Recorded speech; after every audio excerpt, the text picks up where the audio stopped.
Tuesday. Woot woot. It's Tuesday. Good morning.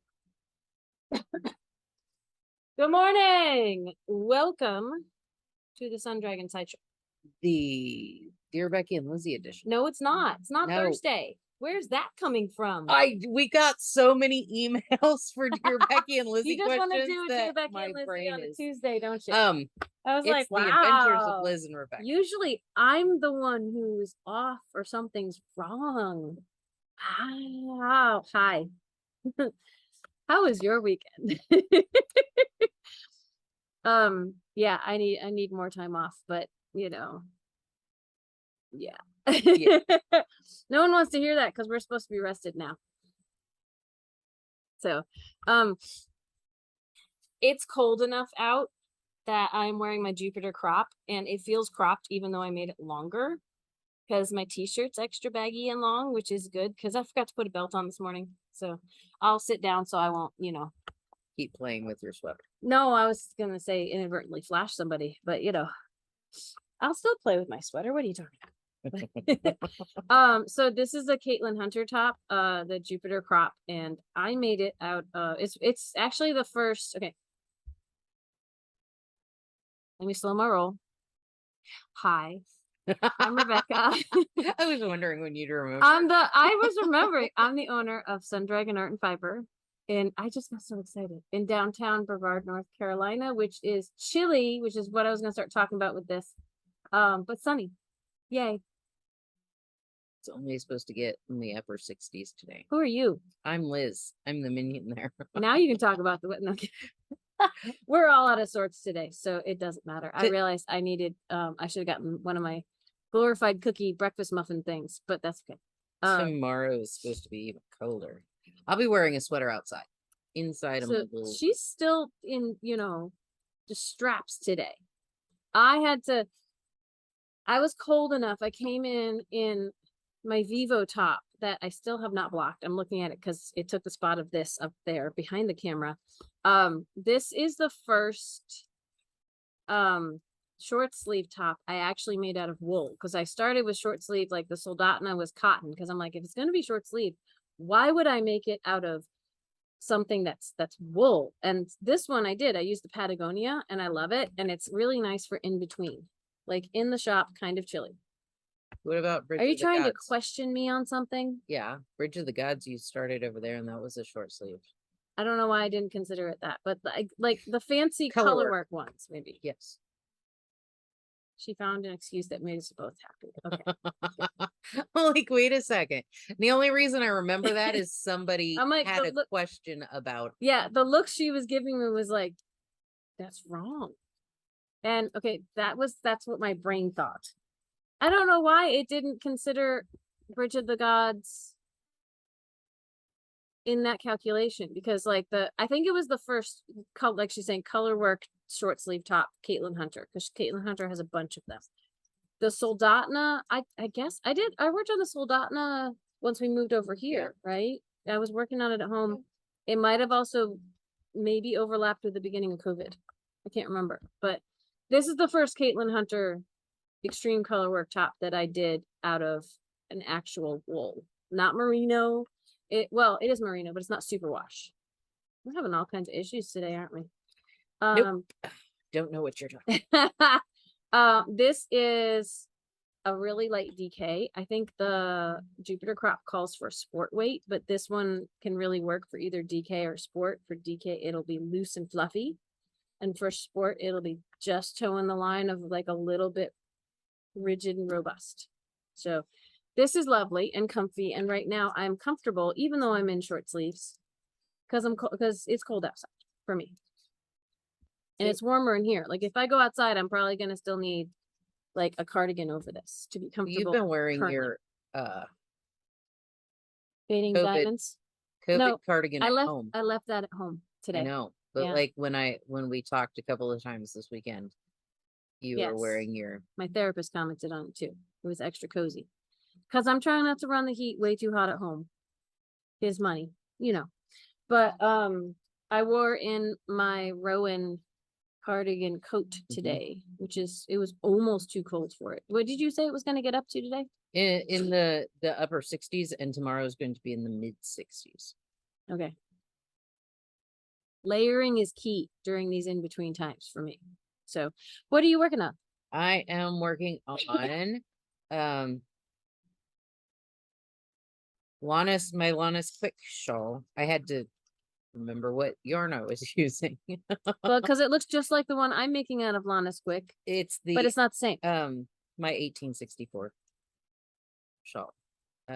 Goodey's and Okay, so yes, we are both making generic triangle garter shawls out of the Lanas Quick, which is a Barocco yarn. It is a super bulky, but it's on the really thin side of super bulky, in my opinion. So of the classification, so number 6. You're using a size 11 needle? Yes. I'm using a 15, I think. A 15? I think so. Wow. No, a 13. I was like, it doesn't look that big, but so Lanas Quick is 100% wool, just wool, not superwash, not merino, just wool, which keeps it a little more affordable, I think. But a really big shawl is gonna take a lot of yarn, so I got to see if I can find mine so we can talk about them both together. So the Goodey's shawl, like it's just garter with increases in the center and the sides, right? The right side has 3 increases and the wrong side has 1. They're just, it's 3 increases? Yep. You mean 4? No, I mean you knit front and back at the first and on either side of the middle and knit Yes. to the end of the row. That's why I call it 4, because it's 4 stitches. It's 1, 3 stitches on the right side, and then you flip it around and you do knit front and back at the very beginning and you go to the end of the row. It's just the way the pattern's it's written. 4 every other row. Like between 2 rows, you're increasing 4 Yes. stitches, but that's an intriguing way to do it. I It guess that's a traditional, like old school way to do it, it's maybe. how the pattern from 1864 was written. I don't know. Okay, So I put that boggled my mind for a second. I put stitch markers where I have to increase. So there's 3 stitch markers on this side and 1 stitch marker. So you've got a way to So keep track. I can keep I would track get of so where I- confused. Okay, so I am doing, like, it's funny because we're both doing shawls that are going to be symmetrical garter shawls, so knitting every row. So all these bumps, right? See, bumps on mine, bumps on yours, right? Yep. And they're gonna have stripes towards the bottom. Yep. Liz's is from a traditional 1860s or 19th century pattern. Mine is from someone who is trying to replicate what they saw in Outlander. So it's a more modern-ish, like especially how it's written and vibing, but trying to replicate one that is from that time or even earlier than that time period historically, for a show that is historically accurate and is not. Like in some ways it's very historically accurate, in the whole time travel thing not so much. So mine the slight difference is mine has outgrown my needles, but I'm still on 40-inch needles. I mean, it will, right? Yeah. I want to make sure. Yeah, okay. If hold yours up for a sec. Like one of the things you can see, mine is the increases are made by yarn overs, and they're all done on one side, and then you just knit back on the other. So instead of breaking them up for yours, and she's doing knit front and back type of stuff. These are yarn overs on the edge, on either side of the center spine, and on the other edge, and that's done on one side, and then you knit back. So I'm going to have holes along the center spine and along it'll be held this way along the top edge. I'll have holes, and I don't, and she won't. Not really. It's interesting though, because I don't feel like our gauge is, if anything, your gauge looks tighter than mine. Yeah. But again, everyone knits differently. So I'm on a smaller needle than her, same yarn, but I feel like hers is looking tighter than mine, which, that's one of the reasons why you test your gauge. If it's something that needs to come out a certain size, a shawl, you just go bigger. So this is how the Lanas Quick comes in these cute little twists. And I was like, I might have grabbed this before you put a price. No, it's $14.25 per skein. So like merino would cost more. And superwash would cost more. one skein only has 109 yards. It's 100 meters, 109 yards. So because it's super bulky, so it's like I would put it on the border between bulky and super bulky. It's there's not a lot of yarn here.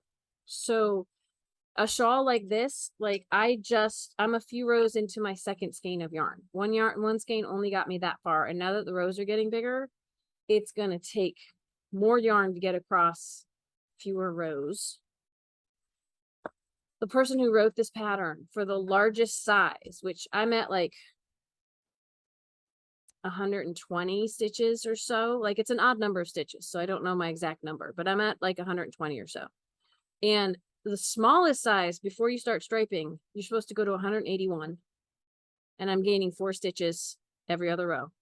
The largest size I'm supposed to go to 281, and I really want to make the really big one. I really want to. But here's the kicker. She used a different yarn, but it had the same yardage as this. And her calculations are that the biggest size will take 10 skeins of this color. 10. Yeah, that's And even with only a few stripes of this color, 6 of these, but because of where it's going to go in. I mean, like 16 skeins of this. no, it'll come out just about the same size as my gray shawl. It'll be big It'll and be huge wonderful. and wonderful. But But that's yeah. expensive. Let's be honest. The smallest size written for this one, she recommends, I think, 6 skeins of this yarn and 2 of this. I should is a shame word, but I should make the smallest size so I can be done and move on. I really want to make the big one.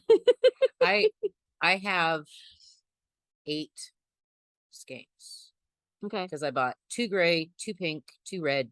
2 Oh, black. that one. Yes, that was for this. Yeah. Okay. So I'm probably going to need more gray because if you're gonna go further before you start striping, I'm gonna probably especially. try and do 2 because I've got 3 colors, 2 bowls of each color for the stripes.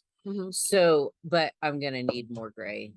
If the gray is gonna go in with all those stripes, if you're I'd not like gonna to- like move from the gray to something or else, put then gray yeah. at the end of all the stripes. So I'm still gonna need And here's the thing, I would love to make kits for this.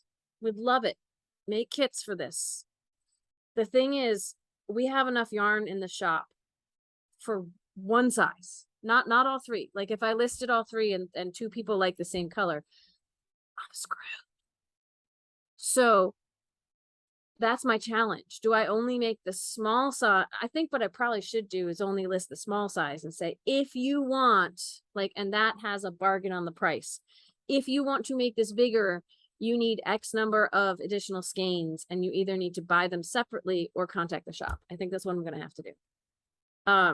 Which lends itself to me making the smallest size as a sample. There's a couple of thoughts. The biggest size would be absolutely gorgeous. But will you wear it? In the winter, maybe outside. We do tend to layer up. Can you when we're imagine, outside. like, if we put it up though on one of the big spaces on the walls, like as it's just a big giant, it's an easy shawl. Like That's why I like I love the write-up in the pattern from the From the Goodies? magazine. Yeah, from the magazine. It was like you pick whatever size needles you want and whatever size, yarn and needles to match. And then you just go. And if you want it, for Christmas presents or whatever, you pick a sturdier yarn. And if you want, just a fine knit shawl, you pick a really fine yarn. And it doesn't necessarily have any yardage things. No, it does. It just, it's a winter shawl. I find more modern and newer knitters want to know how much yarn it's going to take. Yeah. And that's a challenge when a pattern doesn't tell you. The most fun part of this pattern is to it says when you get to row 11 or whatever, it says, now to make counting obsolete, stick a like a bread tie or a piece of scrap yarn or a ring or something in the middle so that you don't have to worry about counting stitches anymore. And it's even in the original from 1864. It's like, you So know, before stitch markers, they were before like, like figure out how yeah, to do stitch markers. yeah, That's like cool. take a Like- scrap piece of thread or whatever. So my original plan for this was every time I hit the right number of stitches for a certain size, I would mark it, like you're saying. Yeah. So that like someone could know, okay, here's where you start the stripes. Like, and I could be factoring in, is the yarn usage coming out the same? And I do just have too many things going. So that's another problem. I'd love to have one that's big enough where I could wrap it around and tie it. And I feel like that's gonna have to be a big size. Actually, I think it's not, because you want it tight enough that when you pull it, it holds everything.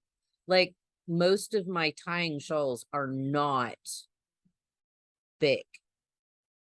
They're Yeah, not I as just- big as you Since it's you think only, they are. yeah, but it's my problem is since it's only increasing, it's not like doing the extra wide increases on the wrong side too. I just see it having problems, you know. It won't. I'm going to try to trust Liz on that. I'm still undecided. I still have, I Lots still and have lots to go. 60 stitches to go, which divide that by 4 and it's like 15. So I still have 30 rows to go before I'm even at the smallest size of this, which yeah, I'm struggling with this, but like I was knitting it on the side and only just introduced it into morning meditations on Instagram like yesterday. But this feels so much squishier than I would expect yarn to feel. It does. Not yarn, wool. Like 100% wool, not superwash, not merino to feel. It feels lovely. It's that loose spin. I really think it's the loose spin on this stuff. Yeah. So not all wool has to be scratchy, but there still are people who will find this on the scratchier side because it's wool. It is a bit of an adjustment. This is gonna be my stripes, by the way. Going from the Saxony to the Lanas quick. Yes. Shall we talk Saxony for a minute? I can talk Saxony for a minute. I have Saxony stuff too that I started, but go ahead, you first. So I finally on Saturday ran out of the ball of yarn that I was The first ball? the ball of yarn that I was working across. Man, this is flippy floppy. She's just No, which is what we all do with our knitting, believe me. I So. started a new ball of yarn right before sleeve separation, and I was like, So- I'll keep going until I run out of yarn before I go do the sleeves, because I'm going to do the sleeves and then go back and finish. Oh, okay. So starting your sleeves is your third ball of yarn. Third ball happened right. You said okay, Oh. never mind. Doesn't matter. No. Second ball third ball of yarn right before sleeve separation. Okay. Because yeah, these are only 50-gram balls, so they only get you so far. The cowl, which I have not yet blocked at home. I was gonna block so many things this weekend and none of it happened. None of it. Yeah, so the balls only get you so far. Like the cowl was 2 balls. Okay, of the ball after sleeve separation, that's well, it started like 2 rows before sleeve separation. I'm trying to keep up with you here. No, you don't need to be sorry. I'm just trying to clarify for myself, and people listening and watching maybe following along better than first ball ended here. Okay. And then that's the really second ball took me to just before sleeve separation. Just before. Got it. Yep. Okay. And so now I'm caught up. I knit until it was the sleeves look so cool. So it's really dark on camera. But she's doing Morse code on the sleeves with pearls. I'll see if if you get close. Yeah, it looks really, really cool. Yeah, it's you can tell there's something going on. Yeah. And if someone asks, depending on the person, you let them know how much. I am doing, and that's probably just so, I mean, this is for wool soft, but that is really soft. It's 75% cashmere, people. I am doing the oxen shawl out of the Jasper colorway, which for the The Saxony is a lovely rusty orange. And it's the kind of thing, it's got both lace and cables in it, which makes me want to keep knitting it. But I stopped so I can work on other things. But it's, oh, I got a tail covering. It's going to have these little leaves. It starts at the point of the shawl, and you've got leaves and cables. And the way it's designed, you keep repeating the chart. So like on this repeat, I've got 2 leaves. I've got 2 repeats of the chart this way. And the next time I go this way on the chart, I'll have 3. And I go up to 8, and then I'm going to add a border on. And at first I was like, I'm not going to do that. And then this is really pretty. It's in issue 42 of Pom Pom. It's one of the thicker patterns in there because a lot of their stuff is DK. This one's written for worsted. I'm actually really loving this, but I'm trying to get other stuff done. What size needles are? I'm on an 8. Let me feel. What are you knitting on? At 10.5. And it's all soft. It's all wonderful. So, but this shawl is probably going to take me 6, if not 7 skeins of yarn before I'm done. So, a lot of these things take a lot of yarn. So that, for a lot of people, I keep saying a lot. For many people, that is going to be a factor in what you can buy, because a lot of skeins of yarn adds up depending on the fiber content or just the price from the manufacturers coming to us, and then we have to do a reasonable markup. And If I didn't work at a yarn shop, I would not have a sweater or 2 out of Saxony. That reminds me, we're having a sale for the next 2 days. Yay! So speaking of trying to make yarn affordable, today is the anniversary of reopening the shop in this location here. It took us a week to try to get everything up and to reopen. I'm putting some pictures out on social media, and I put some pictures in the newsletter. Today, which is Tuesday, and tomorrow, which is Wednesday, the 27th and 28th.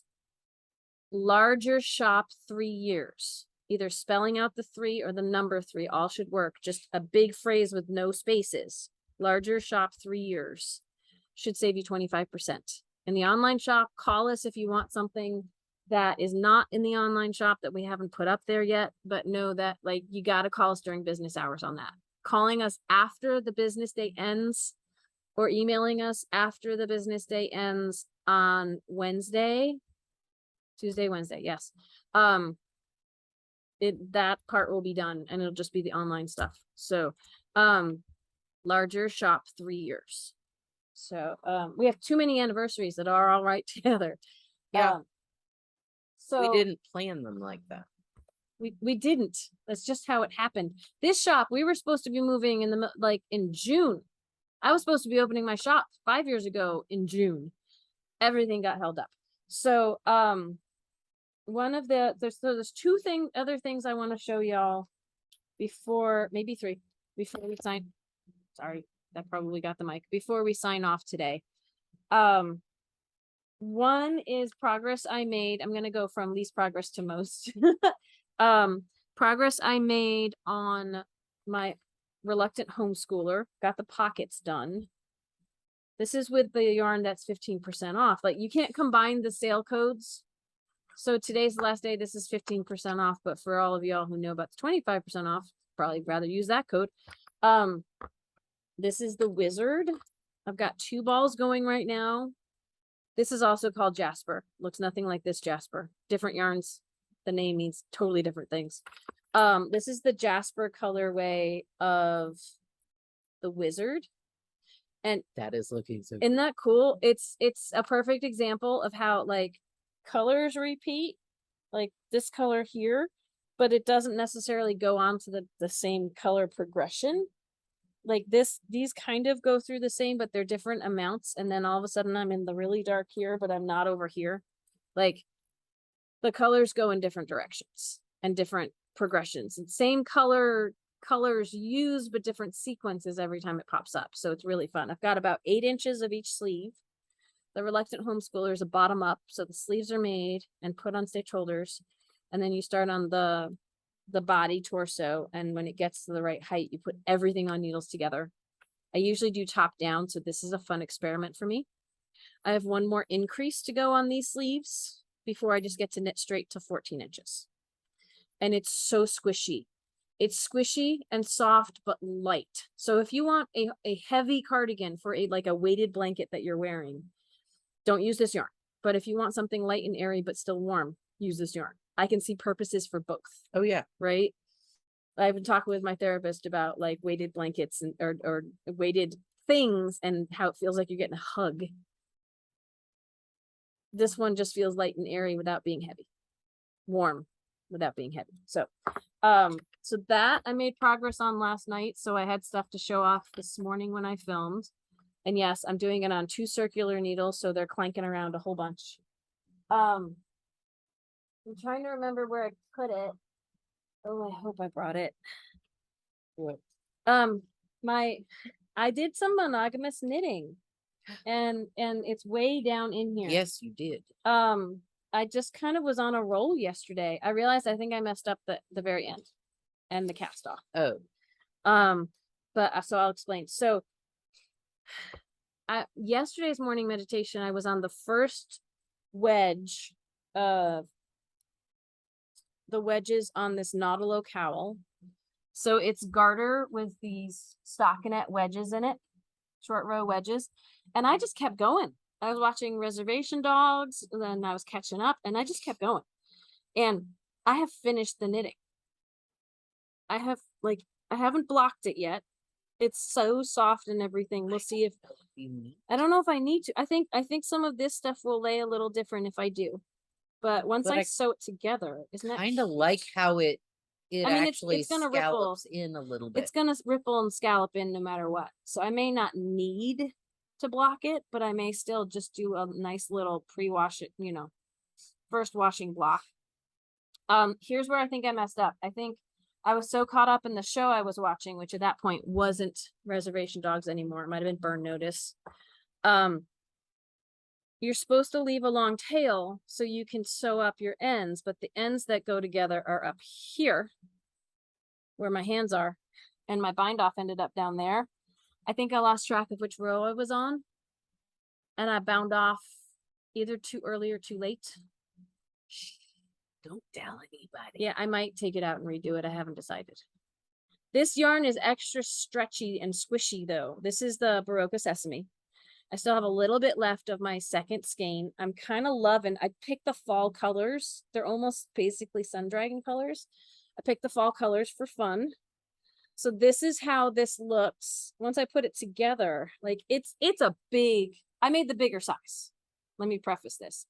It's got 7 of these wedges where I think the smaller size would only have 6, but I really wanted to have fun with it. I made this out of just straight up wool the first time I made it. And once I sew it together, we can compare it to the other one I made to see like multicolor versus solid, how this looks. Like once it's sewn together, you have a high collar on it that you're supposed to kind of tuck under or tuck over. So it'll come up a little bit once I have it sewed together. But this is the general gist of what it's going to look like, which I think is super cute. So technically, I've almost finished another project.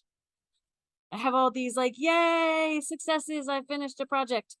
I either have to let it go the way I finished it and sew it up with new yarn, or figure out if I'm a row long or short on this end, and then leave if I'm a row short, then I'm gonna have to add in extra yarn to get back up here again, and then leave it. I'm gonna have more ends to weave in no matter what, basically.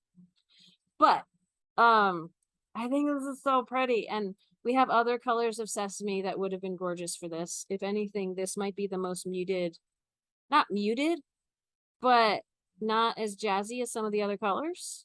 It's a nice fall palette though. I'm getting into the fall stuff. Have you noticed? Orange is now taking over my needles. Or red or yellow or, things like that. I'm so proud with the dark and broody reds. Oh yes, for one last, because this is dark and broody red, I'm also veering in that direction. One last dark and broody red from me, and then we should reiterate our schedule and stuff, unless you have other stuff. I worked on Rolags and spinning, and I have thoughts for a Christmas, but I have to spin yarn for that. So Spin yarn for Christmas. That sounds complicated. Yeah, Go big or go home. yeah. So I am trying out what Liz is talking about with the dark and broody. This is a redwood mix of the Ultra Alpaca Chunky from Barocco.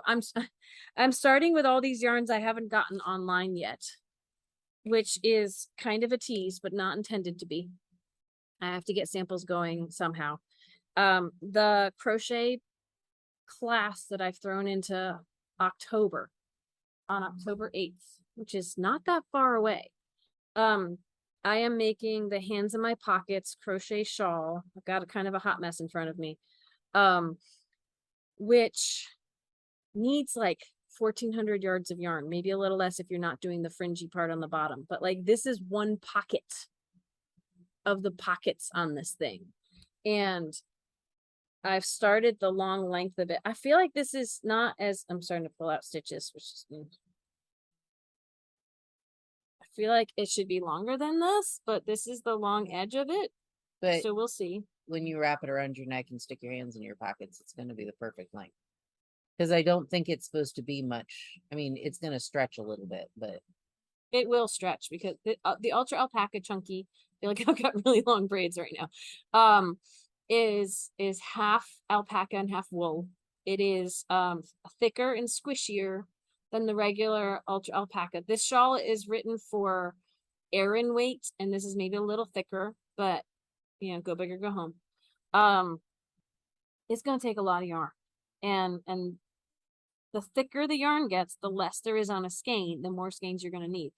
In theory, I could need about 10 skeins of this yarn for this piece, which anyone at home might be going, that's crazy. Yes, it is, but bigger projects are gonna need more yarn. That is just kind of the fact of life for some of this. So that's why we're having a sale. Part of why we're having a sale for the next 2 days, 25% off. If you're coming to the shop, you really have to ask for the discount. We will forget, not intentionally. It will look like, if depending on your lens of viewing it, it will look like we're trying to not give the discount. It's because we forgot. It's just our brain. Liz thought it was Thursday. She thought it was the Dear Becky and Lizzie edition. Remind us at checkout. It will slip our minds, and it's not intentional. So larger shop 3 years, 25% off. Buy stuff online using the discount yourself, or come into the shop. And please mention it when you're checking out, like when we're asking for money or payment of some kind. Please mention it before you pay, not just when you walk in the shop, because we may or may not be on top of things at checkout, and that makes it sound like we're not on top of things. We are, but it's a lot to be on top of to keep the shop going. When people walk in, like with our birthday codes or whatever, and they're like, happy birthday, and we're like, yay. And then you know, a discount, crap, half an hour later, after discussing, you know, all the yarns and all the techniques and patterns, there's and lots of information in our heads, and then it's like, because 98% of the time we're just ringing people up, we just ring you up, and it's not intentional. Discount. Ask us before you finish checking out, especially if that's the reason, or like put it on a sticky note and hand it to us or something. Like if that's the reason you came in, make sure you get your discount. It's not that we don't want to give them, it's just not like in our everyday routine, and especially if it's like, okay, when I'm teaching someone and we learn a new skill, something else gets pooped out the ears. And for us, if we have to talk about patterns and selections and yardage and calculations and other things, we may forget at the end of it all that we're doing a sale, but we still want you to get the discount. So please remind us. All right. We need to wrap up because my first lesson of many, or my first help of many this week that has been scheduled, will be coming in just a few minutes. So discount today and tomorrow. We'll remind you tomorrow. I've already put it on social media and in the newsletter, but I'll try to get this out as fast as I can around the lesson I have to do. Tomorrow we'll put something on sale that will go past this next 2 days. So you can still get the discount on that after Wednesday. And because it's the VSC edition. And then we have Dear Becky and We have Lizzie. Dear Becky and Lizzie. We have tons of questions apparently that have piled up over the weekend, but you can still write us and we'll put it in the queue. It might not happen for a week or two, but we'll put it in the queue. And most of the questions are pretty in depth. Like the discussion is going to need to be in depth. Yes. So we can't. We're do them gonna all in start one. a queue. Yeah. So Liz gets to start a queue, or she can send them to me and I'll try to make a list and you know, we'll figure it out. If we don't get to your question or you think we've gotten to questions that were after the one you sent, nudge us and we'll let you know if it's like, no, it's still in the queue or not. Tonight we have Sit and Stitch, 7 to 9 p.m. Get into Zoom with the shop phone number. 828-877-3550. That is not in person. That's on Zoom. Yep. And we'll do that again on Friday too. Yep. So I think that's enough. We gotta go. Yep. We gotta go. It's good to see y'all. Like, look, yay, I finished something. Oh my gosh, there's so many things I need to make progress on, and you know. Anyway. Yay. Yay, bye.